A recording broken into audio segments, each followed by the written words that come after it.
Hey guys, it's Dianna. Welcome back to my channel. So today I want to do a short little video. A couple of months ago I posted on my Twitter asking the blind community what possibly the top 5 questions are that they get asked by sighted people, and there were a varying amount of answers. I will link that tweet down in the description so you guys can see the replies yourself. Some of them were typical, some of them were kind of out there. Right now I want to cover maybe 2 of the more typical questions, and then in future videos I will bring back this topic, cover more of the outlandish questions, and maybe answer some of the most Googled questions about blind people. One of the top ones was, how do we use a computer? The answer to this is very broad. I myself have low vision, you guys might know that, so I can see somewhat. So I typically will use a screen magnification program. I have a Mac. It has a magnifier built in called Zoom. You can access it in system preferences under accessibility. It is pretty great. There are also paid programs such as Zoom Text and Fusion, which is a screen magnification software and screen reader in one. Zoom Text, I believe, itself also has a screen reader. But somebody who is completely blind will use I guess the simplest way to call it is a text-to-speech program. It's a screen reader. Apple devices have VoiceOver. Windows devices have Narrator. There are also third-party options that you can pay for, such as something called JAWS, which is pretty popular for PC users, and there are more free open source software like NVDA is a big one for Windows users. I don't know if it has a Mac component, but from what I can gather, Mac users typically will use VoiceOver. It was developed by Apple. It comes standard in all of their devices. My phone can do it, my watch can do it, my iPad can do it, my Mac can do it, my Apple TV can do it, and it works with pretty much all of Apple's apps.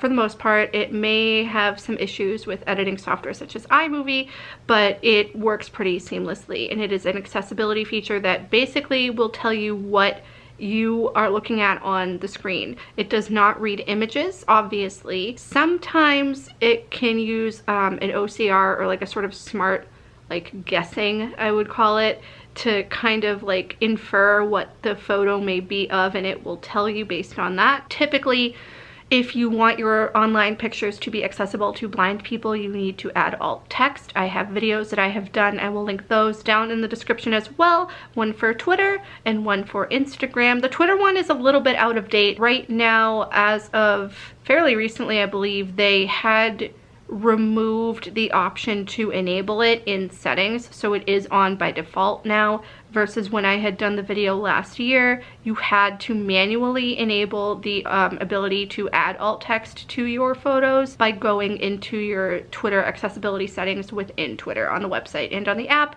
Now it's on by default.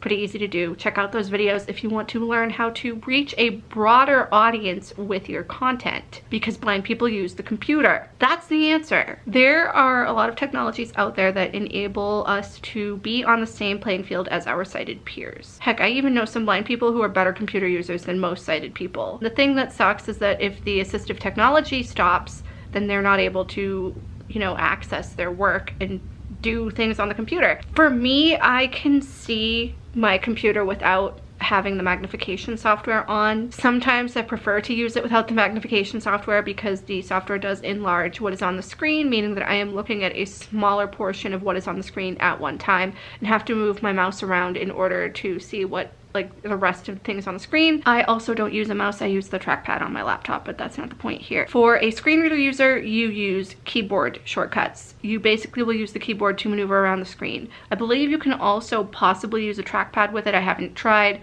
The last time I very regularly used a screen reader was about 10 years ago, and it was JAWS for PC. I know very little about VoiceOver. I know more how to use it on my phone than I do on the Mac. It tells you what you're looking at. If you are hovering over a link, for example, it will tell you what the link is and possibly, you know, where it goes. It can read articles to you, it can read emails to you. It tells you what you are typing, and you can change these options in the settings. You can have it go character by character, telling you what you're typing, or word by word, or just not say anything. That is how you use a computer when you're blind. You use assistive technology such as a Braille display, which is a separate piece of technology that you can hook up to your computer or your phone via Bluetooth, and same thing, you can read what's on the screen for that. I know that people who are blind use them. I know people who are deafblind kind of like rely on them because, you know, they're able to, again, communicate and be on the same level as their peers in that regard. I myself had one a long time ago. It was not Bluetooth compatible. It was via a cable that had to hook into my computer and required drivers for the PC, but surprisingly not for my Mac at the time. I have since gotten rid of it. I gave it to a friend who was in need of one. Braille displays, screen readers, and screen magnification software is how we are able to use a computer and any other piece of technology, really. Like if you see a blind person with an iPhone, that's how they're able to use their phone. And that was another question that came up, is how are you able to use your phone? Like that's how. Like this, I can use this phone, like I can turn voiceover on and it will like talk to me. I have an accessibility shortcut on my phone where I can triple click the side button and choose whether or not I want it to turn on voiceover or Zoom or what have you. Right now I have voiceover on, but you can't hear it because my phone is muted. There we go. Opening social folder, social, heading. Double tap and hold to start edit mode. Now, see, I'm in my social folder on my phone. I'm gonna turn the volume down. That's turning the ringer down, hold on. Facebook. Double tap to open. Social, heading. Facebook. Twitter. Now what I'm doing is I'm flicking from left to right to go through my apps in this folder. You can double tap to open. There are other YouTubers who've done tutorials on how to use voiceover and more in-depth demos, but like this is just, you know, the gist. Let's see, let's open Twitter. Double tap to open. Selected. Twitter. Home tab. Selected. Home tab. New items. New tweets available. Scroll up to read them. New tweets. New tweets. Camarilla. Pokemon Showdown. Trolling around in OU Twitch. TV/Camarilla hashtag Smell Streamer hashtag Twitch Streamer hashtag Pokemon hashtag Pokemon Showdown hashtag OU. Link. Camarilla. Twitch. 3 minutes ago. So if you want to check out my friend Cam on Twitch, his name on there is Camarilla. That is Kamarilla. So twitch.tv/Camarilla. He streams pretty regularly. He's a good friend of mine from college. Definitely check him out. So we're gonna turn voiceover off. Alert. Accessibility shortcuts. We have here accessibility shortcuts. We have voiceover. Voiceover. Button. Zoom. Button. We have Zoom, which is the screen magnification program thing on the phone. Cancel. Button. And we have cancel. So we're gonna flick Selected. back up to Voiceover. voiceover, double tap. Voiceover off. And voiceover's off. So again, if you really want to learn how to use voiceover, if you want more of an in-depth demo on how blind people are able to use their phones and things like that, I will link to other channels. Christy Vyers has done a few good videos demonstrating voiceover and braille displays with her various pieces of technology. She is a pretty good resource, I think. And there are probably other YouTubers as well. I believe that Live Accessible has done some demoing. I will leave their links down in the description. You can check them out. Another thing that gets asked a lot is like who lives with us, and blind people are pretty much able to live independently on their own. Like I know couples who are completely blind and they're, you know, living by themselves. Some of them have children who are sighted. Some of them have children who are also blind, and they're able to live independently just like sighted peers. And they do that because they learn independent living skills when they are at a young age, you know, like how to do laundry,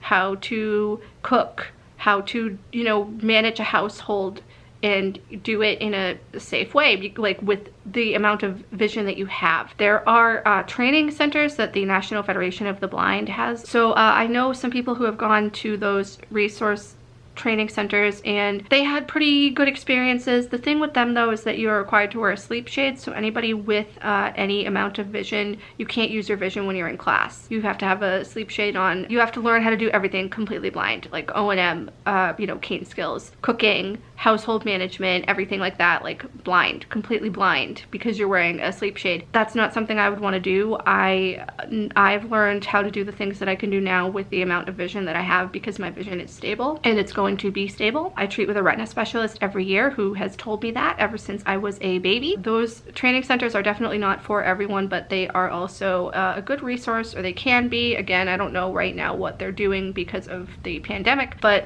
if you want to Google them, I would check them out. Blind people are able to live independently, like I said, because they are taught how to manage a household. You know, buying groceries, cooking, cleaning, various things like that. Maybe some people might need help, and that's fine. You can ask for help. There's no shame in asking for help. Nobody is expecting you to like be Superman and do everything, but there are plenty of blind people who are able to live independently because they learned how to. just like a sighted person learns how to live independently. It is a little unfortunate that there are some people out there who think that blind people are unable to use computers and phones and are unable to live independently, and I think that really speaks to the education system in general and world experiences as well. But with there being more and more blind people out there in the world now, because the world is more accessible and we are able to adapt a lot better now with technology and aids than we were maybe like 40, 50 years ago, there are undoubtedly a lot of these questions that are being asked. So if you are a sighted person and you're watching this and you have a question about blind people or how blind people do things, leave it in the comment down below and I'll tell you what my opinion is on it, because everybody here does things differently. You can watch my channel and I'll say one thing, you can watch Molly Burke's channel and she'll say a completely different thing, because we're both living completely different lives. I have low vision, she's completely blind. But like I said, if you have a question, leave it in the comments down below. I will try to get to it. I'm gonna cover more of these in the future, like I said, because I think that these are really interesting, and to also try and bring awareness, because there are still, like, this is 2021 and there are still people who ask these sorts of questions, and there are still people who are just being very ableist and using us as like inspiration porn to like make themselves feel better, and it's really gross, in my opinion at least. So if we can just come together and be like advocates in a good way about these sorts of things, then I think that will really make a great difference here. With that, I'm gonna go. Thank you guys for watching. Talk to you later. Bye.